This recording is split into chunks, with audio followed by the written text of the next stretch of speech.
નમસ્કાર વિદ્યાર્થી મિત્રો। હવે આપણે નવું પ્રકરણ તો પ્રકરણ નંબર 5 સાતત્ય અને વિકલનીયતા એનો અભ્યાસ કરીશું। અગાઉ ધોરણ 11માં આપણે વિધેય અને એનો પરિચય મેળવી ગયા। વિધેયના તો વિધેયનો અભ્યાસ અહીંયા તો ખૂબ મહત્ત્વનો છે। એ ઉપરાંત લક્ષ અને વિકલન, તો લક્ષ અને વિકલન એ બંનેનો અભ્યાસ પણ આપણે અગાઉ કરી ગયા છીએ। તો સાતત્ય અને વિકલનીયતા એટલે કે સાતત્ય અને અહીંયા તો આ પ્રકરણમાં આપણે સાતત્ય અને વિકલનીયતા તથા તેમની વચ્ચેનો સંબંધ તેનો અભ્યાસ કરીશું। એ ઉપરાંત ત્રિકોણમિતીય પ્રતિવિધેયના વિકલન અથવા વિકલિતો આપણે મેળવીશું તથા ઘાતાંકી વિધેય અને લઘુગણકી વિધેય તો એવા નવા વિધેયોનો પણ અહીંયા અભ્યાસ કરીશું। અને તો સાતત્ય અને લક્ષ વચ્ચે કયો સંબંધ છે તો એ સંબંધ આપણે તો સમજવા માટે તો સૌપ્રથમ આપણે તો ઉદાહરણ દ્વારા તો એનો અર્થ મેળવીએ। તો સાતત્ય એનો આપણે તો અર્થ મેળવવો છે। સાતત્ય તો એ અર્થ મેળવવા માટે આપણે તો કેટલાક વિધેયો આપણે જોઈશું। fx ઇક્વલ ટુ 1 અને 2, x less than equal to 0, તો fx ઇક્વલ ટુ 1 અને x ગ્રેટર ધેન 0 ત્યારે fx ઇક્વલ ટુ 2। તો આ વિધેય આપણને આપેલ વિધેય માટે આપણે તો આ વિધેયનું તો અભ્યાસ કરીએ, એટલે કે વિધેય માટે થોડું વિચારીએ। સાતત્યનો અર્થ સમજવા માટે આ વિધેયનું ઉદાહરણ મહત્ત્વનું છે। એવા જુદા જુદા ઉદાહરણો દ્વારા આપણે સાતત્યનો અર્થ મેળવીશું। તો આ વિધેય માટે આપણે જોઈ શકીએ છીએ કે અહીં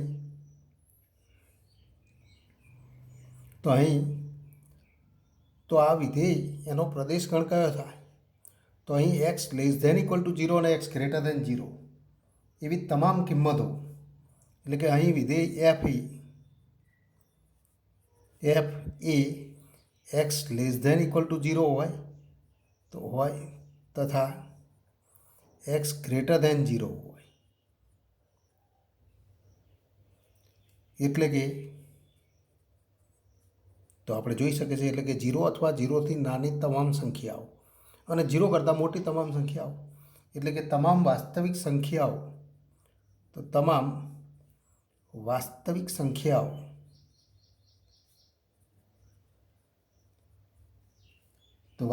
સંખ્યાઓ માટે વ્યાખ્યાયિત છે।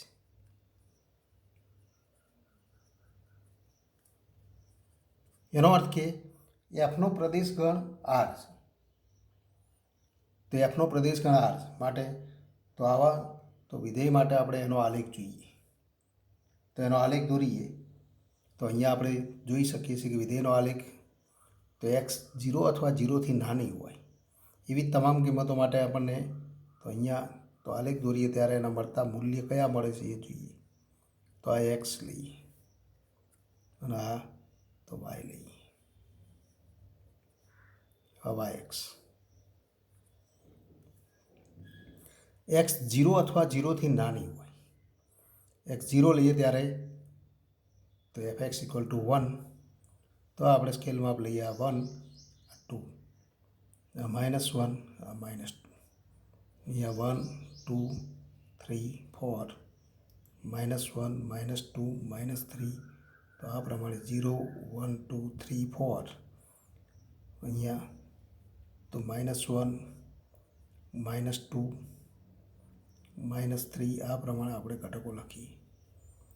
અહીંયા 1 અહીંયા 2 અહીંયા -1 -2, તો અહીંયા આપણે જોઈ શકીએ છીએ કે આ પ્રમાણે તો એક્સ અક્ષ અને વાય અક્ષ આપણે પસંદ કરી અને આલેખ દોરીએ તો એક્સનું મૂલ્ય 0 અથવા તો 0 હોય ત્યારે 1 મૂલ્ય મળે, એટલે કે 0 1 બિંદુ આલેખ ઉપરનું બિંદુ। એ ઉપરાંત એક્સની કિંમત -1 લઈએ ત્યારે તો પણ 1 મૂલ્ય મળે, એક્સની કિંમત -2 લઈએ ત્યારે પણ 1 મૂલ્ય મળે, એક્સની કિંમત -3 લઈએ કારણ કે એક્સ <0 હોય એવી બધી કિંમતો માટે તો 1 મૂલ્ય મળે છે. એનો અર્થ કે તો આપણને આ પ્રમાણે આ બાજુ તો આ પ્રમાણે આલેખ મળે. આ કિરણો પરના બધા જ બિંદુઓ આલેખ ઉપરના બિંદુઓ. એ ઉપરાંત આ પણ આલેખ ઉપરનું બિંદુ 0 1 બિંદુ, તો આ તો 0 1 બિંદુ આ આપણે જોઈ શકીએ.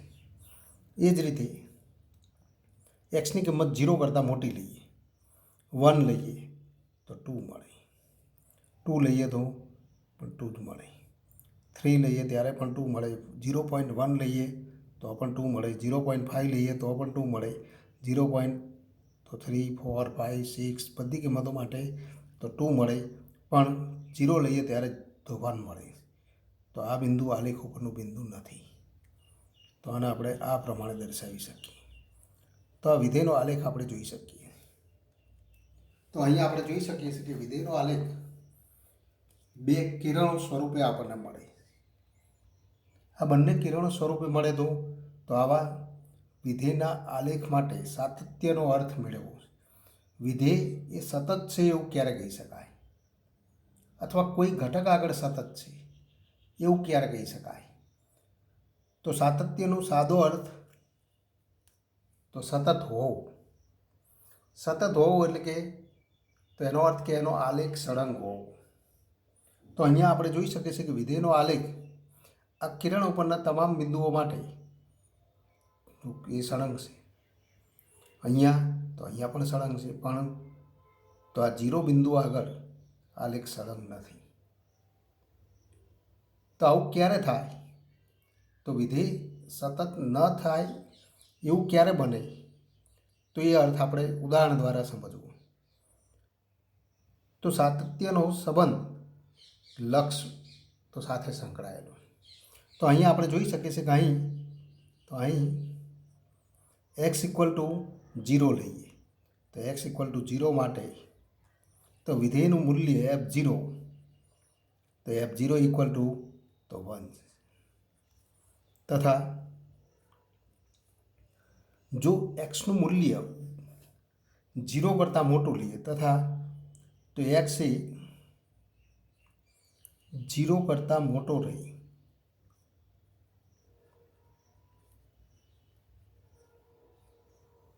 જીરોની નજીક અને નજીકની કિંમતો ધારણ કરે.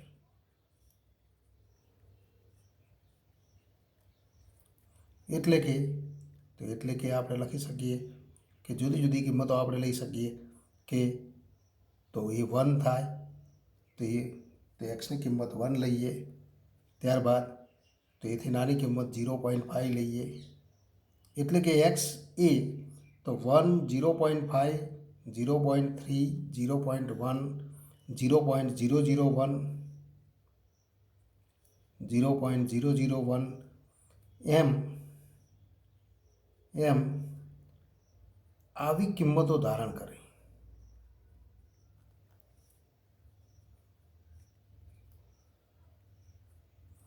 એનો અર્થ કે અહીંયા આપણે જોઈ શકીએ છીએ કે એક્સની કિંમત 1 લઈએ, 1 થી નાની એટલે કે 0.9 0.5 0.1 0.1 એથી પણ નાની કિંમતો ધારણ કરીએ ત્યારે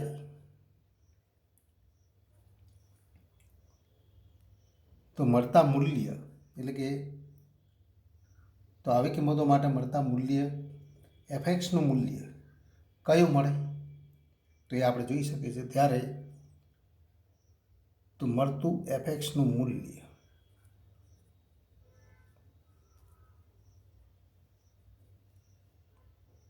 એ 2 મળે. કારણ કે આપણે જાણીએ છીએ કે આ બધી કિંમતો એ 0 કરતાં મોટી અને માટે fxનું મૂલ્ય તો 2 મળે. એનો અર્થ કે આપણે કહી શકીએ કે આમ આપણે કહી શકીએ કે x જેમ 0 ને તો આ બધી કિંમતો એ 0થી જમણી તરફ રહેલી કિંમતો માટે એક્સ એ 0ને જમણી તરફથી અનુલક્ષી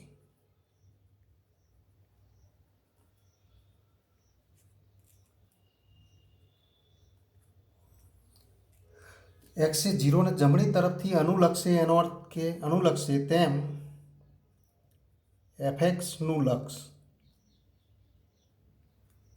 તો એફએક્સનું લક્ષ એટલે કે એફએક્સનું મૂલ્ય 2ને અનુલક્ષી અથવા આપણે કહી શકીએ એફએક્સનું લક્ષ 2 છે. લક્ષનો આપણે અભ્યાસ કરી ગયા છે માટે આપણે સીધું લખી શકીએ એફએક્સનું લક્ષ અથવા એફએક્સ એ 2ને અનુલક્ષે એફએક્સનું લક્ષ 2 અને માટે આપણે કહી શકીએ કે આમ 2 એ તો વિધેય એફનું એક્સ ઇક્વલ ટુ 0 આગળનું જમણી બાજુનું લક્ષ તો માટે તો એફએક્સનું એક્સ ઇક્વલ ટુ 0 આગળનું જમણી બાજુનું લક્ષ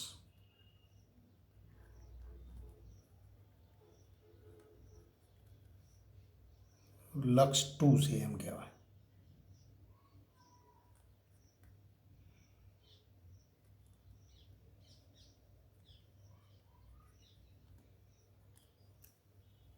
તે જ રીતે તો તથા આપણે કહી શકીએ તથા હવે 0 આગળ ડાબી બાજુનું લક્ષ પણ ડાબી બાજુનું એટલે કે 0થી ડાબી બાજુ રહેલી સંખ્યાઓ તથા એક્સ જેમ 0થી ડાબી બાજુની સંખ્યાઓ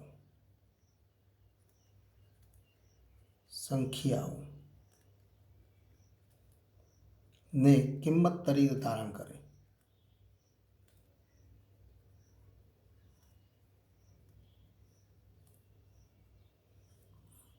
એટલે કે કઈ સંખ્યાઓ તો ઋણ કિંમત એટલે કે -1 -0.5 -0.1 -0.01 તો -0.01 -0.001 તો આવી કિંમતો ધારણ કરે તેમ એફએક્સનું મૂલ્ય તો એફએક્સ એ તો 1 તો એફએક્સ એ 1ની નજીક અને નજીક જાય અથવા એફએક્સ એ 1 કિંમત ધારણ કરે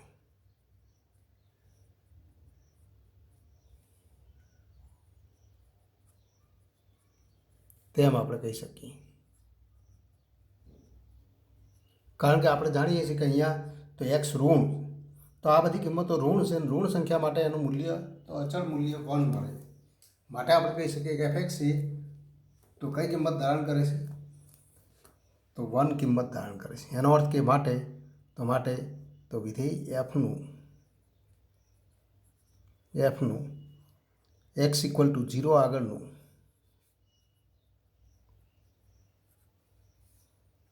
અહીંયા ડાબી બાજુનું લક્ષ તો 1.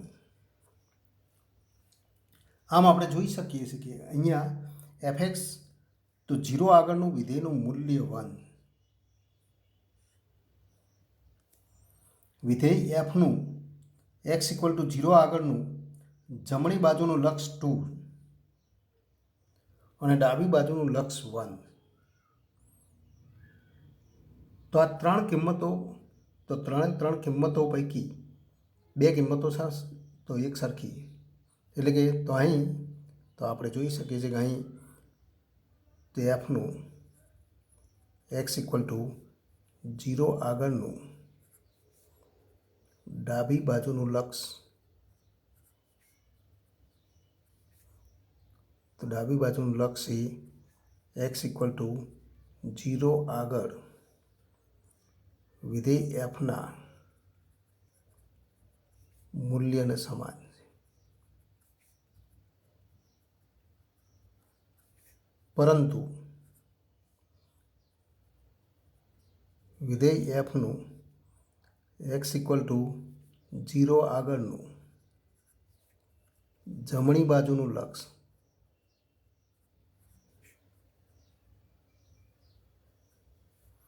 એ તે તો 1 નથી તો એ 0 આગળના, તો આપણે લખી શકીએ x = 0 આગળના વિધેય એફના મૂલ્ય બરાબર નથી.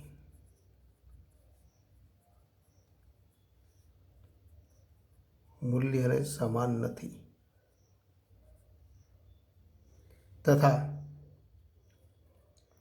તો આ આપણે તો અહીંયા આપણે જોઈ શકીએ.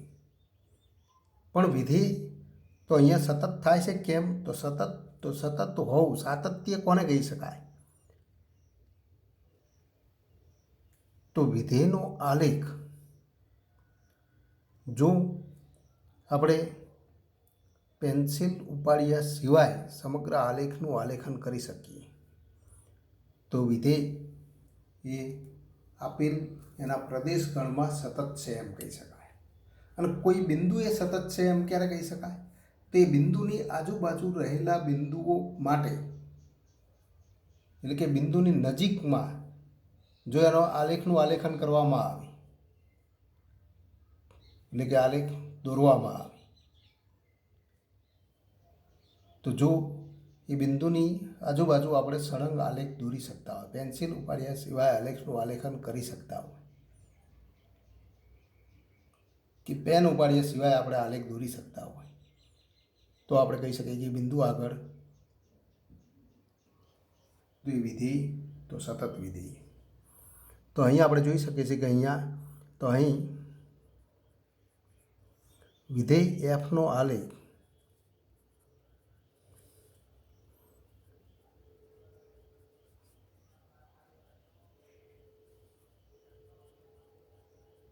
પેન્સિલ ઉપાડ્યા સિવાય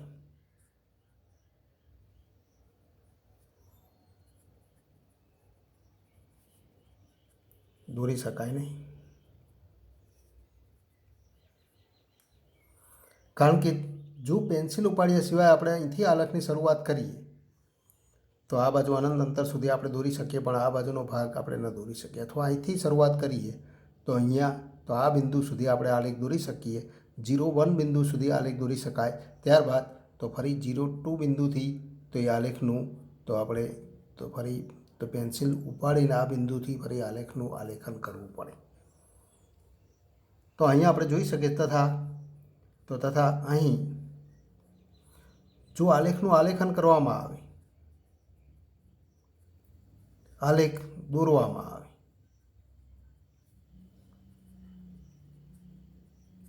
તો x = 0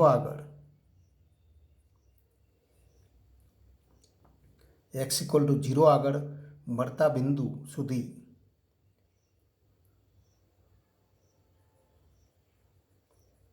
આલેખ પર મળતા બિંદુ સુધી આલેખ પેન્સિલ ઉઠાવ્યા સિવાય અથવા પેન્સિલ ઉપાડ્યા સિવાય દોરી શકાય. પણ ત્યાર પછીનો આલેખ દોરવા પેન્સિલ ઉપાડવી પડે. માટે આપણે કહી શકીએ કામ તો અહીં આલેખ એ x = 0 આગળ સળંગ નથી. તેથી તો આલેખ સળંગ નથી, તેથી આપણે કહી શકીએ કે વિધેય તો અહીં તેથી વિધેય f એ x = 0 આગળ સતત નથી.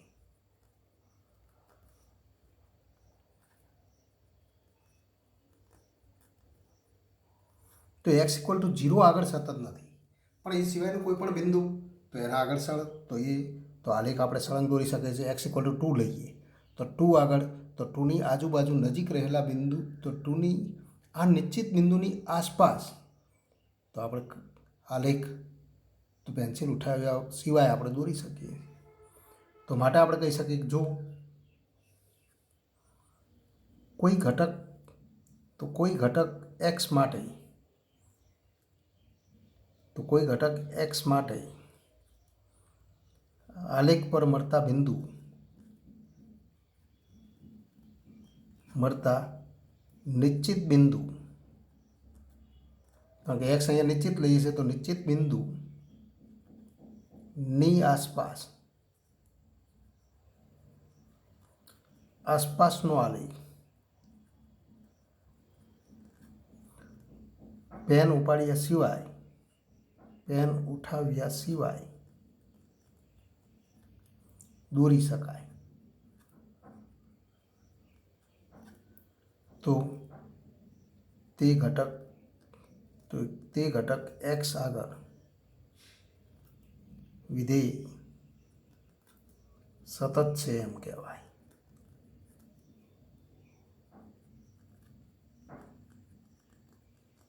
તો આ સાતત્યનું અર્થઘટન પણ વિધેય સતત ક્યારે થાય तो अहीं एक्स इक्वल टू 0 आगळ विधेय सतत नहीं तो सतत न होवानुं कारण कयुं तो अहींया आपणे जोई शकीए छीए 0 आगळ तो आ विधेयनुं मूल्य 1 कारण के एक्स इक्वल टू 0 माटे f0 इक्वल टू 1 तथा तो 1 आगळ डाबी बाजुनुं लक्ष तो एक्स इक्वल टू 0 आगळ डाबी बाजुनुं लक्ष पण 1 तो डाबी बाजुनुं लक्ष 1 छे माटे आ बिंदु तो एना साथे तो जोड़ायेलुं पण 1 तो एक्स इक्वल टू 0 आगळ जमणी बाजुनुं लक्ष ए 1 नहीं जो जमणी बाजुनुं लक्ष 1 थाय तो फरी आ बिंदु थी ज आलेख शरूआत थाय एनो अर्थ के तो आ त्रणेय त्रण किंमतों एक ज किंमत मळती होय एटले के एक्स इक्वल टू 0 आगळ विधेयनुं मूल्य एक्स इक्वल टू 0 आगळ डाबी बाजुनुं लक्ष एक्स इक्वल टू 0 आगळ जमणी बाजुनुं लक्ष आ त्रणेय किंमतों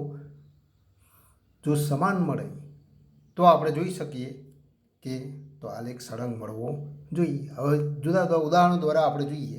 बीजुं एक उदाहरण जोईए तो एथी आगळनुं उदाहरण आपणे तो जोईए के उदाहरण तो एफ एक्स इक्वल टू 1 2 पण एफ एक्स इक्वल टू 1 जो x is not equal to 0 અને इक्वल टू 2 जो एक्स इक्वल टू 0 અહીં પણ આપણે જોઈ શકીએ છીએ કે અહીં વિધેય આપનું तो प्रदेश गण आर है એટલે કે वास्तविक रेखा पરના તમામ બિંદુએ વ્યાખ્યાયિત છે। તો અહીં આપણે કહી શકીએ અહીં એફ એ વાસ્તવિક રેખા પરના એટલે કે આર એનો પ્રદેશ ગણ હોય તો વાસ્તવિક રેખા પરના તમામ બિંદુએ વ્યાખ્યાયિત છે એમ આપણે કહી શકીએ। એટલે કે આલેખ આપણને તમામ વાસ્તવિક સંખ્યાઓ માટે મળે तो आलेख मेळवीए तो एनो आलेख आपणे दोरीए अहींया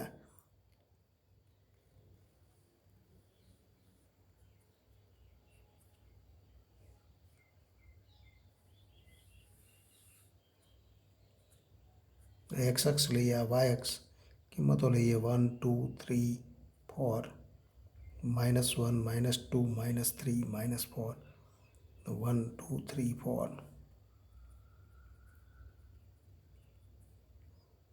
1 and 2 -1 and -2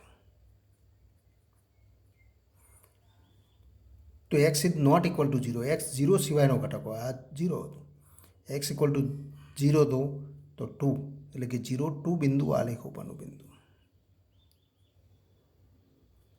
પણ x is not equal to 0 0 न હોય તો 1 લઈએ તો 1 માટે તો 1 કિંમત મળે 0.1 લઈએ તો 1 મળે 0.2 લઈએ તો પણ 1 મળે 0.3 લઈએ તો પણ 1 0.5 તો 1 એ જ રીતે તો 1.1 તો 1 2 તો 1 3 તો 1 તો આ બધી કિંમતો મળી પણ 0 માટે 1 નથી તો આ બિંદુ આપણને આ પ્રમાણે મળે।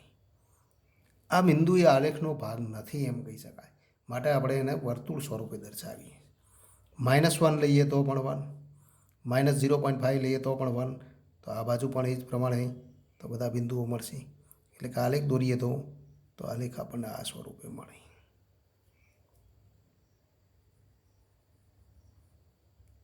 તો આવો આલેખ મળે।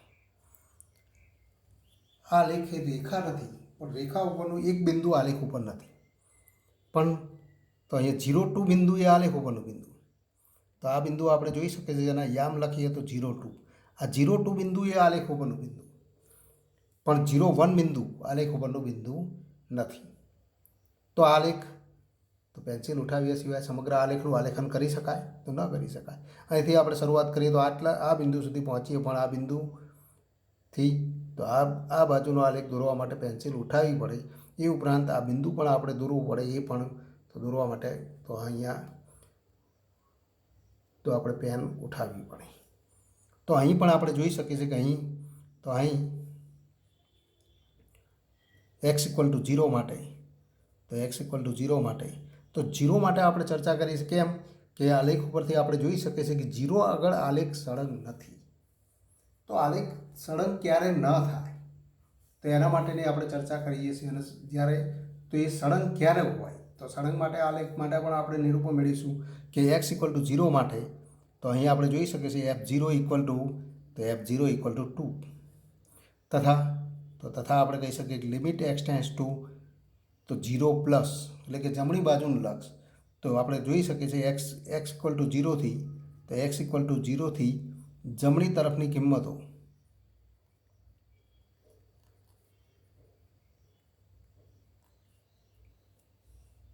તો અહીંયા આપણે x = 0 નહીં પણ x એ 0 થી જમણી તરફની કિંમતો તો 0 થી જમણી તરફની કિંમતો 0.1 0.5 0.7 1 2 આવી બધી કિંમતો ધારણ કરે.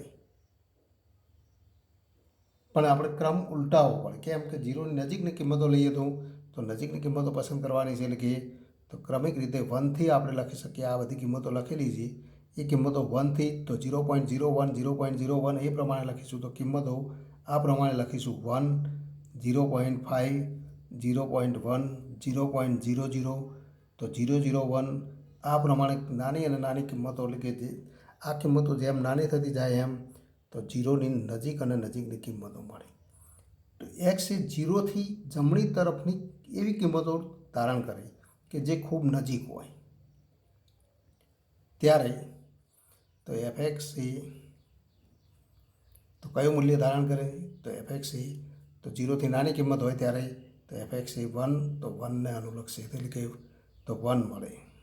આપણે જોઈ શકીએ છીએ અહીંયા 1 મળે એટલે કે 1ની નજીક અને નજીકની કિંમતો પણ ધારણ કરી શકે, પણ અહીંયા 1 જ મળે છે. માટે આપણે કહી શકીએ માટે તો વિધેય fનું x = 0 આગળનું જમણી બાજુનું લક્ષ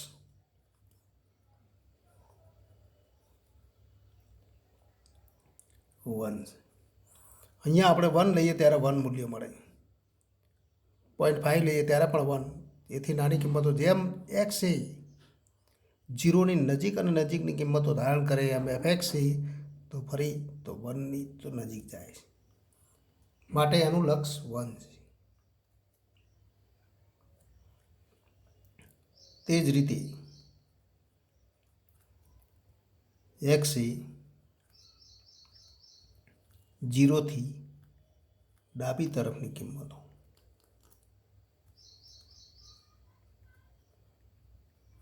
તો એ કિંમતો પણ આપણે લઈએ -1 -0.5 -0.2 -0.1 -0.0 તો 0.1 આ પ્રમાણે કિંમતો ધારણ કરે ત્યારે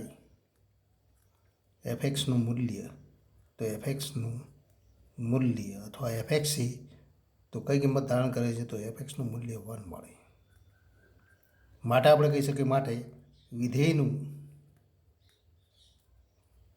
x = 0 આગળનું ડાબી બાજુનું લક્ષ પણ લક્ષ તો 1 મળે. તો અહીંયા જમણી બાજુ અને ડાબી બાજુ બંનેના લક્ષ તો અસ્તિત્વ ધરાવે અને એ બંને તો 1 મળે છે. એટલે કે બંને સમાન, પરંતુ તો 0 આગળનું મૂલ્ય સમાન નથી. તો અહીં આપણે જોઈ શકીએ છીએ અહીં તો આપણે કહી શકીએ કે લિમિટ x → તો એનું લક્ષના સંકેતમાં લખીએ તો limit x → 0 + fx equal to limit x tense two 0 minus F x અને ઇક્વલ ટુ 1, પરંતુ F0 ઇક્વલ ટુ 2. તો આ ત્રણેય તો પૈકી ડાબી બાજુ અને જમણી બાજુનું લક્ષ સમાન, પણ એ 0 આગળના મૂલ્યને સમાન નથી. અને આ સમાન ન હોવાથી વિધેયનું તો આલેખ અહીંયા સળંગ નથી. તથા આપણે કહી શકીએ તથા અહીં વિધેયનો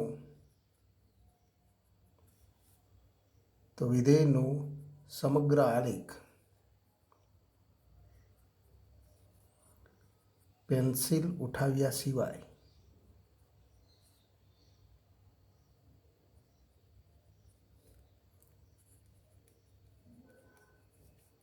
દોરી શકાય નહીં.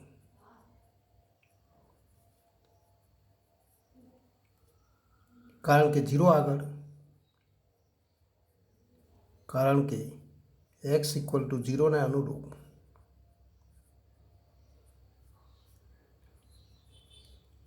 આલેખ પર મળતું બિંદુ 0, 2 એ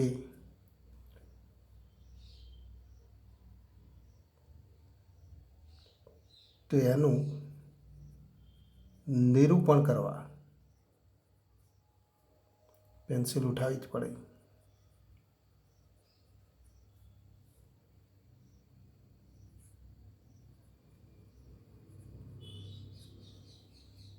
તેથી આપણે કહી શકીએ તેથી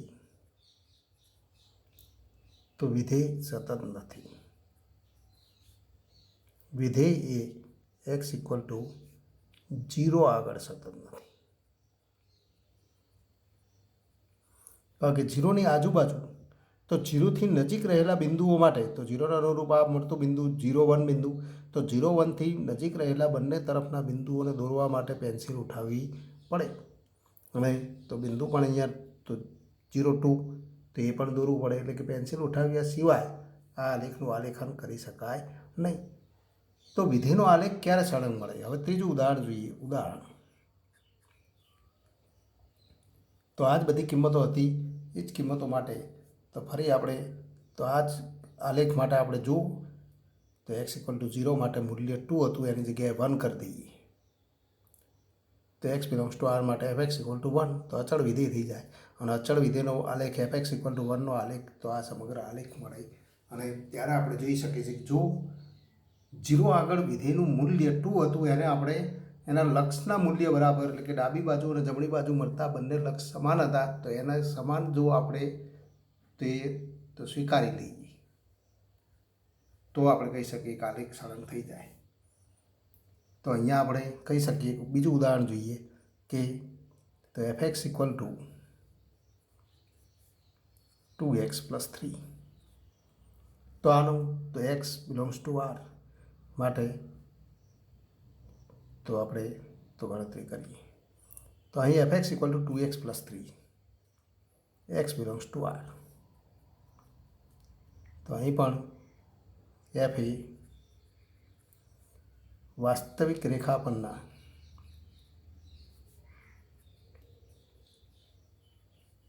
તમામ બિંદુઓ માટે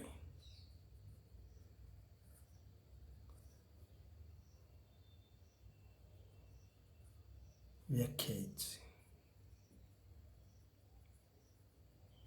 એનો પ્રદેશ કળ આર, તો એનો આલેખ દોરીએ. તો એના માટે તો આલેખ દોરવા માટે એક્સ અને વાય, તો એક્સ અને એફ એક્સ કેટલીક બે કિંમતો આપણે મેળવવી પડે. કારણ કે સુરેખ વિધેય છે, તો સુરેખ વિધેય માટે તો બે કિંમતો મેળવી દો. એનો આલેખ દોરીએ. તો અહીંયા એક્સની કિંમત 0 લઈએ ત્યારે તો એફ એક્સ ઇક્વલ ટુ 3, અને એક્સની બીજી કોઈ કિંમત લઈએ 2 લઈએ તો 7. તો આ બે કિંમતો મળે ને એના માટે આલેખ દોરીએ.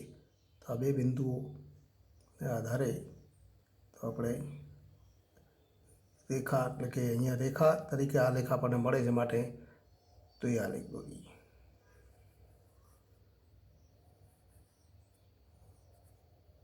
એક્સ અક્ષ લઈએ, વાય અક્ષ, જુદી જુદી કિંમતો 0, 1, 2, 3 -1 -2 -3 -4, તો -1 -2 -3 -4, એ જ રીતે -1 -2 -3 -4, તો -1 -2 -3 -4, 1 2 3 4 5 6 7, તો આ પ્રમાણે આપણને કિંમતો મળશે 1 2 3 4 5 6 7. તો અહીંયા આપણે જોઈએ તો બે બિંદુઓ આપણને મળશે. 0 માટે તો 3, તો 0 3 બિંદુ આલેખો બિંદુ, અને 2 માટે 7, તો 2 7, તો આ બિંદુ આલેખો બિંદુ. આ બંને બિંદુઓને આપણે પેન્સિલ દ્વારા તો જોડી દઈએ.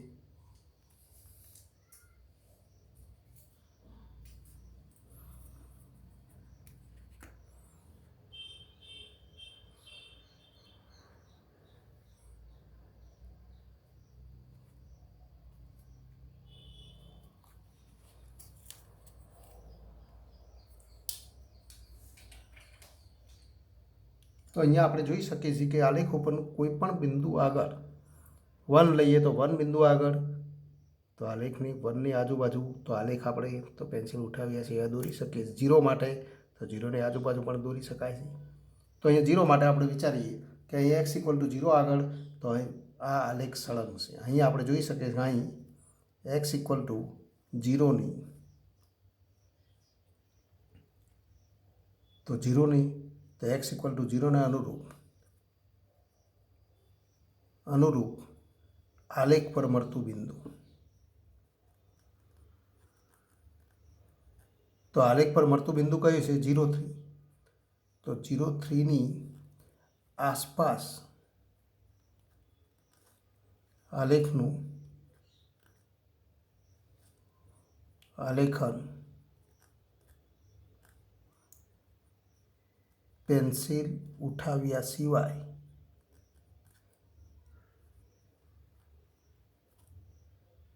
કરી શકાય. પેન્સિલને ઉઠાવ્યા સિવાય આલેખનું આલેખન કરી શકાય છે. એનો અર્થ કે એટલે કે x = 0 માટે f સતત છે. તો x = 0 આગળ f સતત છે, અથવા x = 0 માટે f સતત છે. તો આ સતત હોવાનું કારણ કયું? તો અહીં આપણે જોઈ શકીએ છીએ કે અહીં f0 = 3. આપણે સૂત્રમાં કિંમત લખીએ 2x + 3, એટલે કે 2 × 0 + 3, એટલે કે તો 3. તથા આપણે લક્ષની ગણતરી આપણે કરી ગયા છીએ. તો લિમિટ x → 0 - fx, અને equal to limit x → 0 - fx, એટલે કે 2x + 3. પણ આનું લક્ષ કેવી રીતે મળે? x = 0 લેતા તો 0 + 3, એટલે કે = 3. તથા અને લિમિટ x → 0 + fx, અને ઇક્વલ ટુ તો લિમિટ x → 0 + fx, અને equal to limit x → 0 + 2x + 3, અને ઇક્વલ ટુ પણ તો 3. તો આ ત્રણ કિંમતો એક સમાન મળે છે. અહીંયા આપણે જોઈ શકીએ છીએ કે આ ત્રણ કિંમતો તો એક સમાન મળે. જમણી બાજુનું લક્ષ તો 0 આગળ જમણી બાજુનું લક્ષ, 0 આગળ ડાબી બાજુનું લક્ષ, અને 0 આગળ તો મૂલ્ય, ત્રણ કિંમતો સમાન મળે તો એ બિંદુ આગળ વિધેયનો આલેખ સળંગત થાય. એનો અર્થ કે અહીંયા સમગ્ર આલેખનું આલેખન પેન્સિલ ઉઠાવ્યા સિવાય આપણે કરી શકીએ, અને સમગ્ર આલેખનું આલેખન પેન્સિલ ઉઠાવ્યા સિવાય કરી શકતા હોવાથી તો આ વિધેય એ તો એના પ્રદેશ ગણ ઉપર સતત છે એમ કહી શકાય. હવે આપણે સાતત્યની વ્યાખ્યા તો આવતા પિરિયડમાં જોઈશું.